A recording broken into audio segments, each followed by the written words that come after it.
কিয়ামত পর্যন্ত এই স্বৈরাচার খুনি হাসিনা মানুষের কাছে দৃষ্টান্তমূলক থাকবে। কথা বলেন না কেন? আর আমাদের কোরআনের পাখি শহীদ আল্লামা দেলোয়ার হোসেন সাঈদী কিয়ামত পর্যন্ত মানুষের কাছে ইতিহাস হয়ে থাকবে। কথা বলেন না কেন? আল্লামা সাঈদী হুজুরের নাম শুনলে মানুষের শরীরের রোম শিউরে উঠবে। কথা বলেন না কেন? আর এই খুনি হাসিনা স্বৈরাচার জালিম কিয়ামত পর্যন্ত মানুষের কাছেও থাকবে ঘৃণিত নিন্দিত। হাসিনার নাম শুনলে মানুষ ওকে কিয়ামত পর্যন্ত ঘৃণা করবে। কথা বলেন না কেন?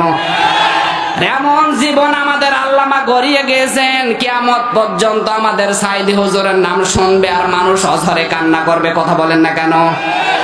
এই ডিজিটাল বাংলাদেশে স্বৈরাচার অনেক শিরিক করেছিলেন। এই ডিজিটাল বাংলাদেশে শিরিক করেছে কত প্রকার একটু দেখেন তো। ওই সব জায়গায় বক্তব্য দিয়েছিল ক্ষমতার উৎস জনগণ। এটা যখনই বলছে ওই সময় তিনি মুশরিক হয়ে গেছে। কথা বলেন না কেন?